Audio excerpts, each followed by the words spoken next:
我这边先感谢吴老师有这个机会让我来这边做分享啊。因为我本身先自我介绍一下，多数的动保的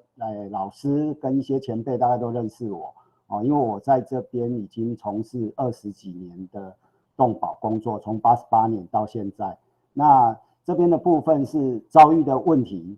大概各县市都会有一些状况但是大同小异。那最主要的问题，我待会会在我的简报里做一个报告也请大家给予指正来分享我的。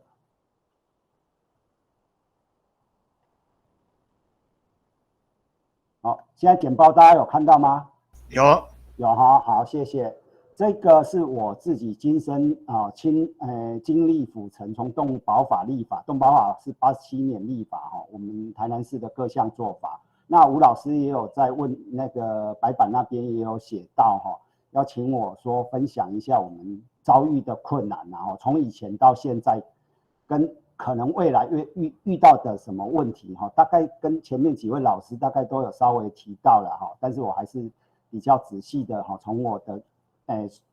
那个公务的部门来做一下讲解，可能大家比较会清楚公部门到底遭遇到什么问题，需要什么样的条件跟大家的配合才有办法再往前更前一步当然有的农业县或许它的资源没那么多，它可能遭遇的问题会比我们还多那我们这边大纲就分这6个那我就不再赘述那前言的部分是我们动保法在87年就已经施行了。那最大的困难其实是工作量越来越多。我举一个人的为例，人的有教育局教育狗的工作人也有人教育是教育局，交通其他的一些卫生食品的部分卫生一大堆那个各局处安全的部分有警察局。那但是在我们动物的部分这边就只有动物保护处当然以前更早是只有防治所家畜疾病防治所或动物防疫所那如何在这个有限的资源下来做处理那我们台南市是每年安乐死1万多头的流浪犬猫，这个是事实啦那怎么样转变成零安乐死的做法大家也会有很多狐疑，之前也会想说这怎么可能做到，或你做到的方式是怎么样那当然我在这边介绍一下我们台南市的做法。那动保政策千万不要想说只是我们动保官员在这边讲讲大家就会接受，必须要靠着教育跟宣导取得社会大众的支持。如果大众不支持，就像刚刚德国的民众自律性就很高的状况下，也有配合一些动保意识，他们动保意识也越来越高涨。然后再来是要法规的支持，像我们有动保法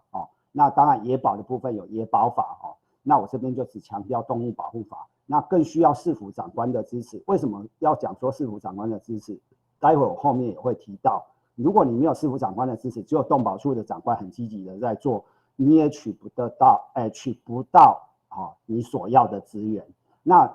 怎么样来营造我们这个社会的氛围，来对我们比较有利需要结合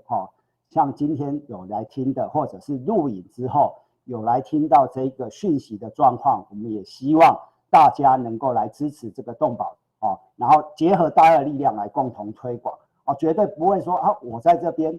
一个人讲的胡乱的很多，讲了很多就会能够改变社会大众，必须要靠大家一起来协助尤其是我们在座的各位老师各位一些专家大家一起来共同的来推广推动动物保护需要所有的人的力量那我这边因为今天我看一下大概与会的来宾多数都是老师大概就简易讲一下那我们的家犬如果是在买卖的部分你有经营买卖的县市的国家的部分就会提高家犬数，那你有非法繁殖一样也会提高，那你有办理绝育家犬数就会下降。那家犬的部分如果有弃养跟走失，就会产生流浪狗，流浪狗自行繁衍跟喂养也会上升，那绝育跟伤病死亡会降低它的流浪犬族群数。那流浪犬如果是经过捕抓或者是终养到我们的公立收容所或私人收容所，那因为我们现在是，台南市这边是零人道了哈，但是在法规上是可以像重病的那些是在动保法是准许安乐死的，但是你要有一套的那个评估的机制那收容的部分，它也有可能，因为我们现在台南市也有执行 TMBR， 就是绝育回治那如果是认养的回去的话，就会变家犬这个大概是我们的一个犬只的一个动态的一个分布的方式了那再来我们讲到的是犬猫族群要怎么管控，那当然我们最主要的还是透过绝育那其中是 TMBR 跟3合1的绝育会比较在我们政府单位这边会比较大宗。那犬只族群管控当然有之前大家都听过解决流浪犬的3大方针黄金方针立法、教育、绝育，其中绝育的部分在我们官方像我们动保处有 TMBR， 这个就是绝育后回治，就是结合民间团体去做。那3合1的部分是我们接受台南农委会补助我们台南市政府进行做犬猫绝育，这个部分对象是家犬猫。那 TNA 的部分是我们收容所认养出去，给民众认养出去，需要做绝育的部分。那所有的犬猫我们都是希望尽量能做绝育，这样就能够有效的管控族群那其中的 TMBR 的部分在我们县市合并我们台南市原本大台南市、台南市跟台南县，那台南市的动保政策其实在原台南市的时候是不支持 TMBR 这个要先跟大家报告，我们最早先是不支持的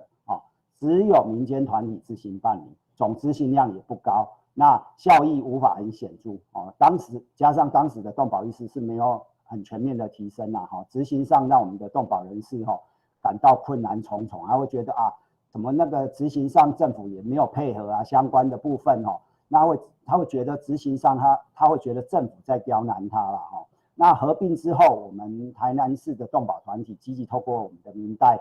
像市长当时时任市长是赖清德市长是现任的副总统陈请希望市府能支持流浪犬猫的绝育工作。那我们当时时任的市长是赖清德就召集市府团队研议由市府全面来主导扩大并办理 TMBR 并决议每年补助600万来办理那这个金额当然都是要由市府的市长这种高度的层级才有办法做这种经费的分配跟决议所以要跟大家报告，所以县市首长的支持动保与否真的差异会很大那早期的时候或许县市不是那么重视，那现在的状况已经是我相信很多6都的部分每一个首长都非常支持动保那我们历年的那个犬只 TMBR 数大家也可以看一下大概都是2000到3000多大家会想说TMBR 为什么你一直扎流浪狗在外面应该是只有流浪狗衍生流浪狗，其实不然那从农委会的调查里面大家可以发现我们的那个南部的县市有蛮多的家犬是属于放养状态刚刚也有保院也有在提到是说其实在德国是不支持就犬只可以在外面在那边游荡的状况，但是国情的不同，我们台湾的犬只在比较郊区的地方甚至是农业县的部分放养的情况是蛮多的但是放养的时候它如果又没有做家犬绝育的时候就有可能会有衍生的部分那当然狗在外游荡或者是放养的犬只它只要有得吃，然后你又不做绝育的话，它的犬只族群就会慢慢的扩大这个是必然的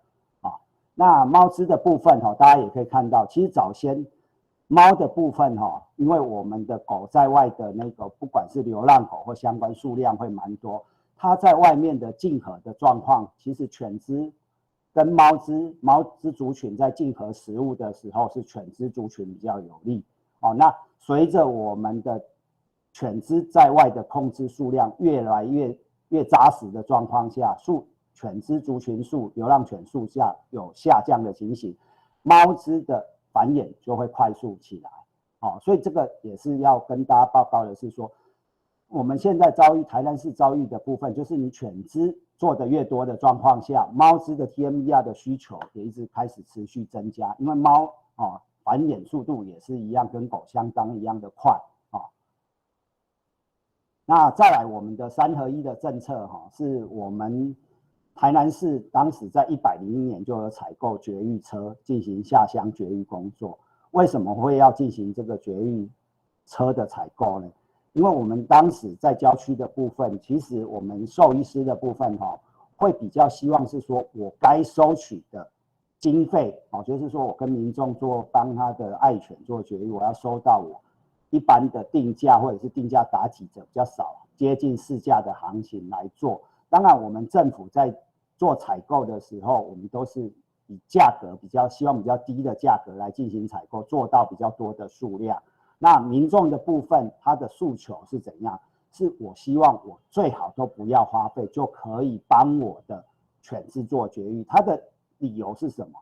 因为我的犬只民众他的心里是想说，我的犬只是从那个外面的流浪狗进来的我只是好心帮他养，你政府应该有义务要帮我做绝育。那如果你要付费，他就不带狗出来做结扎。但是呢，狗它还是有胃，那我有胃的状况，是不是又会继续繁衍？那最后会让政府又要花更多的钱来进行善后所以这时候我们当时台南动保处就有采购绝育车，然后结合我们本市的各动保团体跟兽医师公会来做这个家犬猫的下乡的绝育那后来因为是新冠肺炎的状况，民众比较不敢带出来，但是我们动物院的配合的意愿一直在提高的时候，我们就请民众当然就是在疫情的管控许可下它一些防范措施有做到实名制相关的直接就到动物医院，因为其实郊区的动物医院也转做支持了，他就可以直接在动物医院帮他的爱犬做绝育手术，而且他的手术的品质安全性在动物医院会大于在我们的就是做下乡绝育的那个场合还要好这个部分我们的部分就是说，现在透过新冠肺炎的这种疫情影响情况下现在饲主也都比较乐意说直接就带犬猫去到动物院进行绝育手术啦如果他真的是说有困难或相关当然就是说我们会看看媒合是不是动保团体能够给他协助那我们3合1的政策是有助于提高宠物登记的意愿它也间接落实源头管理。3合1当然就是绝育、狂犬病跟宠物登记。那你宠物登记一办好之后，你的源头管理的强度就会又更强了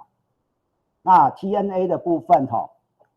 是我们动保处就是你认养的犬猫要进行绝育工作。那如果你不帮他做结扎，他等到他小狗5个月6个月以后，结果他出去没做结扎之后又再繁衍，那到时候认养出去假设2只，结果回来又衍生了10几只，那我们的工作效果就不见了。所以这个 TNA 我们就是我们收容所的部分也有编列绝育经费有跟我们认养的这些犬猫都可以做免费的绝育这个政策是有助于控制犬猫族群的数量那建制专责动物保护管制队，我为什么要讲这个？有的人可能会想说，专责的管制队好像跟你的源头管制到底有没有能够正向？其实有专责的动物管制队你才能够有效的进行第一个动物流浪犬的清点。到底哪一个区有多少数量而不是直接我在这边喊一喊到底是多少数字，或者是统计学没有做一个交叉比对的状况下因为统计学的部分打电话去大概都是家犬那你去拍摄的部分因为如果你是找那种不是固定型的人去拍摄的状况，当然还是会有差异值那有专责的动管队可以确实的帮我们协助跟调查，到底哪一些区域行政区到底有多少流浪狗这个是比较有好处的地方。那当然我们的动管队设置的目的就是要除了提升捕犬效率，增进动物福祉以及符合人道捕犬作业规范，这个是基本要件哈。那强化的我们的急难救助可以送到指定动物医院，因为为什么？我们 TMBR 的犬只有可能会车祸，那有受伤的状况，我们也不可能置之不理。有民众通报的时候，我们还是要进行医疗跟后送。那再来就是说，有一些犬只有可能是像类似比特犬啊，或者是其他凶猛犬只，不小心输送到外的时候，我们就可以透过我们管制队来进行管制作为，然后预防传染病的发生，降低风险，就是像狂犬病啊，有一些相关的一些检体啊，或者需要采样的那些幼獾的部分，再配合我们的兽医师的部分一起来协同处理哈。那这些成立的摘要大概就稍微叙述一下就好了。那原则上我们是新聘的，而且是从公所跟新聘的有44位了哈。那原则上接了这个的状况下真的确实是有很多的帮助。那因为早期的时候是环保局在抓民众不认同清洁队把它犬只在类似像垃圾在做处理的感觉啦，那是民众的感觉所以我们有专责的训练以后，这些动管队员就会比较符合民众的需求，当然还可以再更精进这个是永远没有止境的啦再来是对生命的尊重，我们流浪犬的零安乐死，我这边大概简易的讲一下，我们104年在推零安乐死的时候大家可以看到这些表比较了解的状况就会知道我们进收容所那个进多少只都可以控制是没有错，问题是你的重病犬如何处理？有很多民众也会，或者是我们的收容先进就会问其他县市的会问说，你重病犬你总不可能自己照顾吧？你照顾下去，你根本没有那么多资源，也没有那么多人力物力，所以这时候我们是协调民间的共同照护我那时候是时任收容组组长也很感谢许院长每年有协助我们台南市400只的重病犬的安宁照顾有的是真的没办法，有的是可以救治回来就再给人家认养那我们也有推广工作犬，待会后面会有讲。然后在右边的这个部分，原地暂置的部分就是 TMBR 的部分我们暂置2000只大家可以看之前的表是2000多只那这边的部分，我们工作犬也获得监察院的肯定那我们工作犬是要做什么呢？因为其实犬只就跟小朋友一样他如果没有学坏的时候，他是一片白纸那我们要怎么样利用犬只的特性来做处理？像有的小型犬它当然就不可能是做那一个工作犬的部分，守卫犬不可能但是呢，它可以做校园的陪伴犬，或者是开心的陪伴犬，陪伴一些老人然后再来我们的是玻璃式犬我们那个派出所的时候，因为夜间执勤的时候，有可能执勤的那个警察同仁只有1位他有的时候他看不到后面，他也会心里会怕怕的，所以会有玻璃式犬的出现。然后在我们的畜牧场，大家看一下左下方我们有一个畜牧守卫犬，因为什么？猪价如果或者是动物价格好的时候，有可能幼畜像宰猪会被偷了以后被小偷拿去卖。那我们另外还有结合我们的认养的一些场所包含像一些家乐福相关等等的一些量贩店甚至我们的右下角的宠物店、动物医院我们会设置认养小站那实际的统计数据大家都可以看得到那最后的我们的结尾大概也呼应到之前的怀安老师跟宝燕老师的部分那因为我们应该放眼未来，我们需要结合所有的动保人士来共同推动募款，扩大挹注动保工作。为什么呢？因为我们现在的少子化趋势越来越严重另外我们也参考，刚刚不止德国，英国也有防虐协会募款来源来自于60%是来自于遗产应该多加利用，也不会跟其他的单位去竞争它的一些募款经费啦我们是应该目标要朝向着这些捐款是来自于遗产的，因为少子化之后，有的没有小孩，他真的他也不愿意再把他的遗产给他的亲友的状况，他愿意捐到毛小孩的身上，就是捐到他信任的动保团体或者基金会或者其他的一些我们的专户的部分，政府开立的专户都可以去参照了那再来，我们政府机关用人来自于考试并不是任用对动保工作有热忱的高度热忱的员工。所以我也是希望借由大家的力量，各位专家学者甚至老师们的力量来扶持我们这些动保团体，让动保团体有能力来合法的募集资源正所谓政府资源有限名利无穷那当然我们民间团体如果有聘用对动保业务有高度热忱的工作人员这样我们就能够提升动保成效。刚刚也诚如保院的，而不是要一昧的靠着公务人员来稽查，甚至动保团体就可以集合到把相关证据移交给公部门来做惩处的部分这样会让一些想要违反动物保护法的民众更有警惕心，让他更有警惕，不敢随便违法。然后再就是加强我们犬猫族群管控，先把我们人类资源的饼是有限的，把我们的饼